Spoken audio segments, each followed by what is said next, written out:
Good evening. Glad everybody could make it tonight.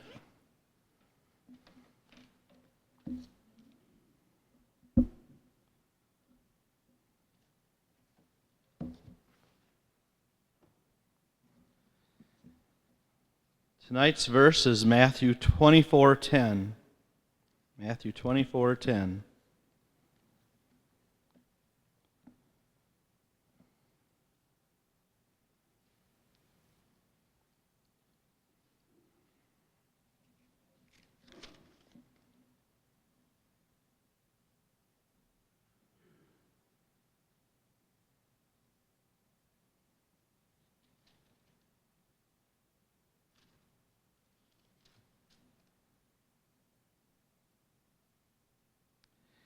Matthew 24:10.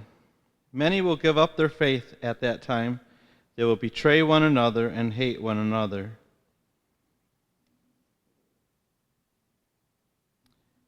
And if you want to look up Mark 13:12. Mark 13:12.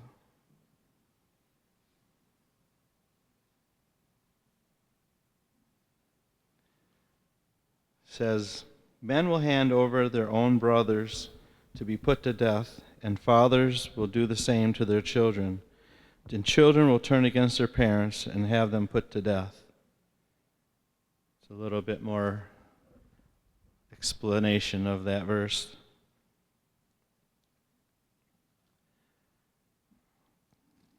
Just like Mr. Preiser had mentioned in his talk about buying and selling, progression is the key. It starts slow until there's total control. So let's start with the devil waging war against marriage before I get into our topic today. Start at kind of some of the roots. I did a little search, and statistic-wise, divorce in marriages, Hindus are about, and this is by religion, Hindus are about 5%. Mormons is about 7% divorce rate. Muslims are 8%, Jewish 9%, Buddhists 10%, Catholics 19%, and then Protestant Christians 51%. And then I looked up what it said on the SDA church, and it said 10 to 28%. So it's a little bit lower than the Protestant Christians' average. But the devil knows and works where he needs to. As you notice, the Protestant Christians, or the Christian world, is being attacked pretty bad. If you're not for God, then he's not worried about those people. He's trying to get the God-fearing and the loving ones. The devil wants to deceive even the elect. So, is there any reason that the parents and the children conflicting with each other should be exempt? Not really. If he's working on marriages, he's going to work on parent relations with the children and the children's relationship with the parents. It'd be nice if he wasn't worried about it, but it's not the case. The devil is ultimately trying to ruin the whole family. Here are some examples of Matthew 24:10.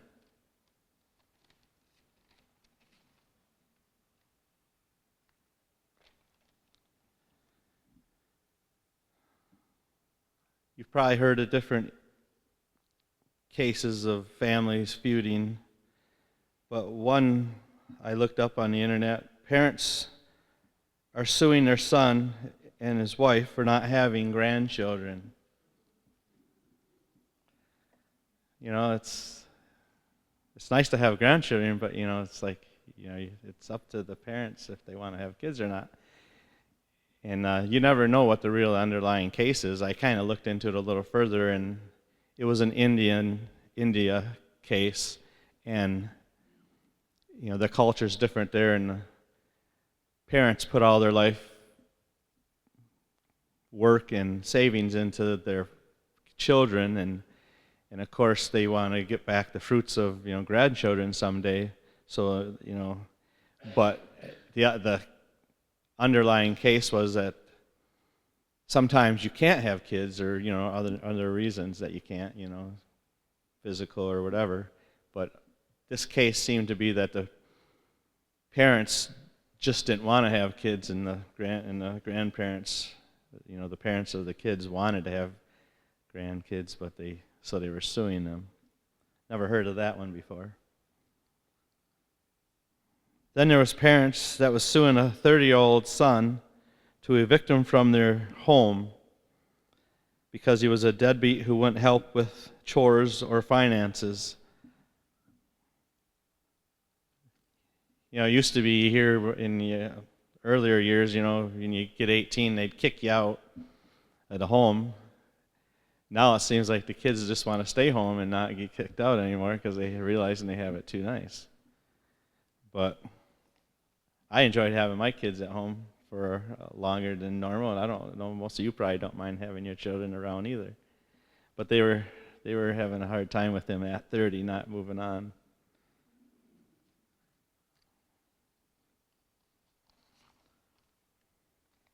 Then there was another woman suing her grandparents, for being born over an illness passed down from her family. We know that it's a sinful world, and things, diseases and stuff, it's part of sin. But even I was born with spherocytosis. I don't know if any, maybe doctors here or nurses might know that term. It's a blood disorder that it's sort of like anemia. Your blood cells are weird shaped, and being that they're weird shaped, the spleen, in this case spherocytosis, the spleen filters more blood cells than it's supposed to, and it can swell up and explode just like appendix. And that's what I had, and I actually had mine out not until 26. And they said it was the size of a football when I got it out, but it's supposed to be about the size of your fist. So I waited a little longer than I should have probably. But I was thankful to be here. I never had no issues because it was hereditary or anything. I never thought, man, my parents gave me this, why would, I don't want to be here because of that. Never had any thoughts of that. And then I have a story, too, of another one. I don't know if, Jacob, did you get it on the internet or no? Okay, I wrote it down just in case I couldn't have any video support tonight.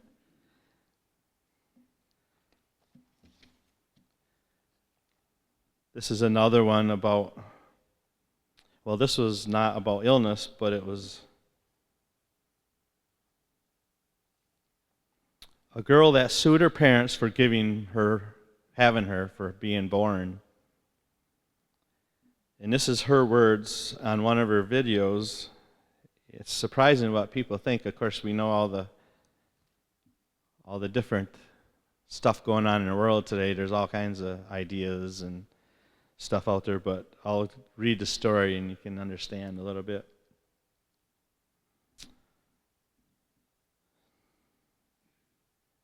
She mentioned in her last video that, this was mentioned in her last video that I found. She had other videos about her suing her parents. She went clothes shopping for her children, and a lot of people were shocked to hear that she had children, considering I sued my parents for having me without my permission. But I just wanted to make a couple things clear here. So my parents that I sued, they contributed to now conceiving me, and my mother that raised me, she gave birth to me, and that's why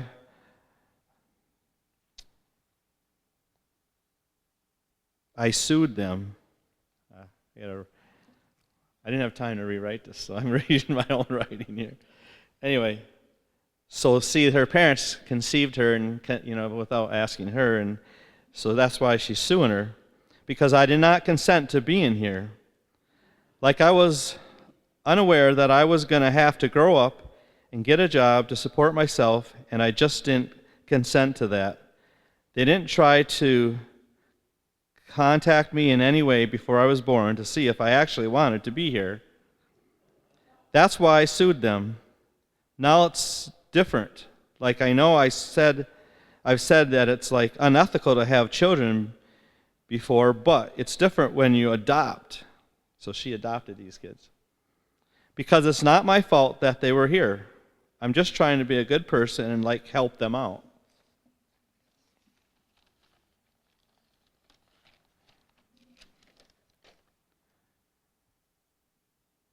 If you know what I mean. So yeah, if you're pregnant right now, you need to go and you need to hire a psychic medium and ask your child if they actually want to be here. But keep in mind, if they don't, you need to terminate. Otherwise, they will sue you. Because I am making that my life mission. To teach children to sue their parents so they don't have to work. But yes, I do have children, but I adopted them. So I had them in an ethical way. Is that twisted and selfish? She had a lot of weird thoughts and ideas, didn't she? But she's learned this from the world. I mean, it's hard to understand how people put a lot of these things together, but it's from the product of her surroundings.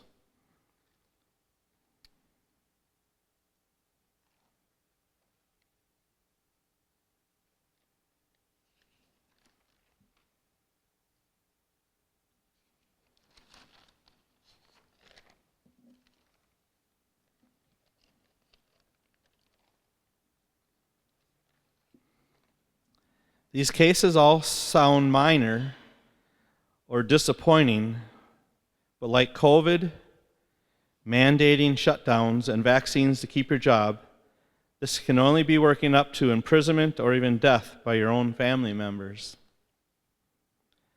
Through unthankfulness and selfishness and jealousy, we could be like her, or like Cain, who murdered his own brother because he was jealous of his blessing that he didn't get because he was doing his own thing and not what he was told to do. Or like Judas, who had betrayed Jesus. So how can we combat this? As the end times are getting worse. Number one, respect. Here's what one person said. The thing I loved about my friends was that we all respected each other's opinions. I had a chat to a friend about it, and I eventually realized that if I wanted my parents to respect what I had to say, I had to try and respect their viewpoint too. As tough as it was, once I made an effort, that's the key words, make an effort, to respect their values and opinions, getting along with my parents has been a lot easier. That can go with anyone around us. Respect goes a long way.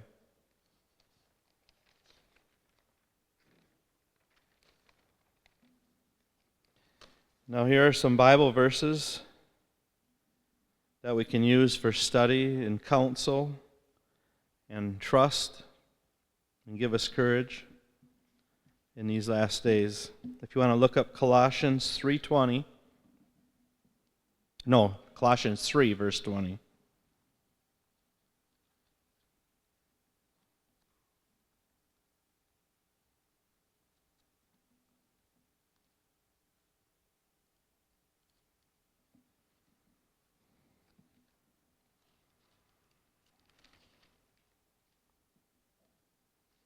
I didn't save all my spots, so I'm looking them up with you.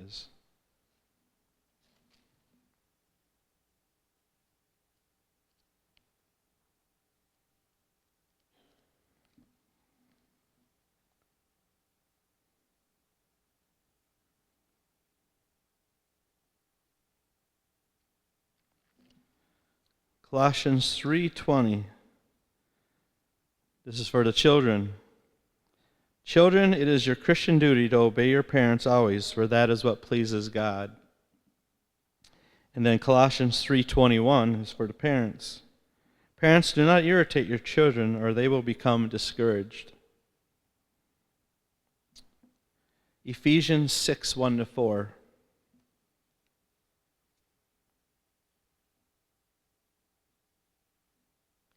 Many of you know that one. I know my wife had our kids memorize this when they were younger. Huh? Yeah, 6, 1-4. What did I say? Yeah, 6, 1-4. It says, "Children, it is your Christian duty to obey your parents, for this is the right thing to do. Respect your father and mother. It's the first commandment that has a promise added to it, that your life will be long upon the earth. Said, all may go well with you, and you may live long upon the earth. Parents, do not treat your children in such a way as to make them angry. Instead, raise them with Christian discipline and instruction." So it's reminding us about the commandment, honor thy father and thy mother, that thy days may be long upon the earth. Psalms 1, 1 and 2.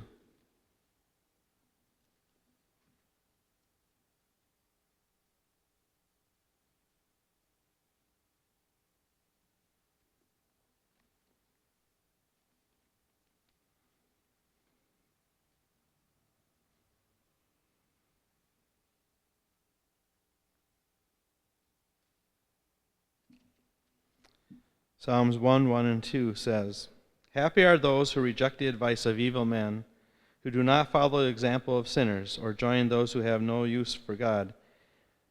Instead, they find joy in obeying the law of God, and they study it day and night." So studying God's Word can help us in the end times and what we should be acting like and treating our family and friends like. 1 Corinthians 13. Who all knows that chapter? 1 Corinthians 13, the love chapter.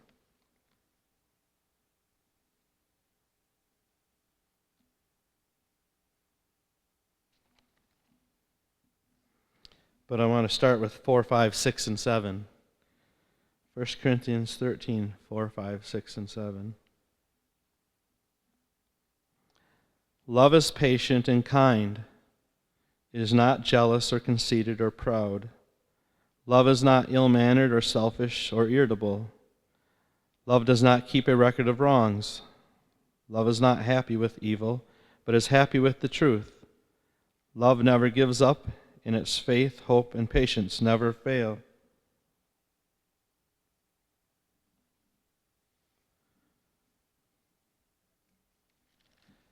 We can remember these 4 verses here in Corinthians 13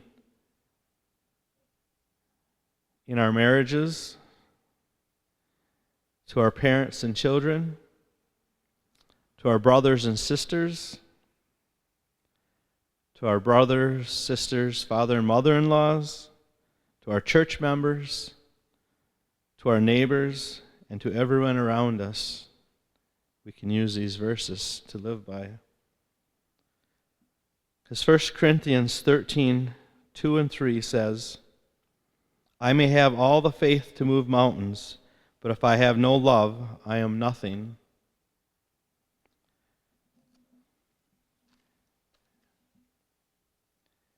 And to wrap up the end times about parents and children against each other, if you read Psalms 91, 7, and, well, I'm going to read the whole chapter because we got time.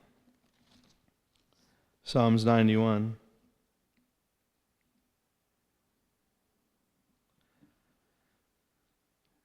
"Whoever goes to the Lord for safety, and whoever remains under the protection of the Almighty can say to him, 'You are my defender and protector.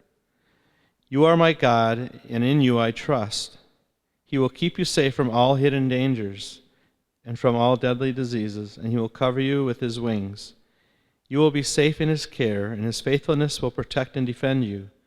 You need not fear any dangers at night or sudden attacks during the day, or the plagues that strike you in the dark, or the evils that kill in the daylight. 1,000 may fall dead beside you, 10,000 all around you, but you will not be harmed. You will look and see how the wicked are punished. You have made the Lord your defender, the Most High your protector, and so no disaster will strike you, no violence will ever come near your home. God will put his angels in charge of you, and to protect you wherever you go. Then they will hold you up with their hands, and to keep you from hurting your feet on the stones. You will trample down lions and snakes, fierce lions and poisonous snakes. God says, I will save those who love me, and will protect those who know me as the Lord. When they call to me, I will answer them. When they are in trouble, I will be with them. I will rescue them and honor them, and I will reward them with long life and will save them. We know that during the early years of the Christian persecutions, those that stood firm with God's word, God, even like Paul, he saved them sometimes, but sometimes they were persecuted, but God was still with them.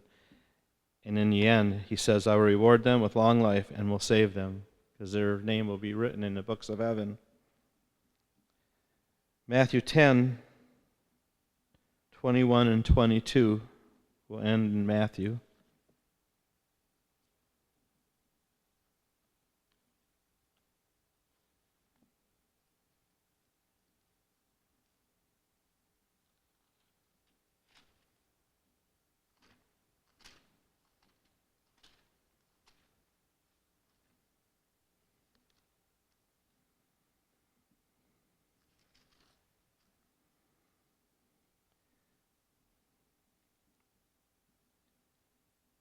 In the end, men will hand over their own brothers to be put to death, and fathers will do the same to their children, and children will turn against their parents and have them put to death.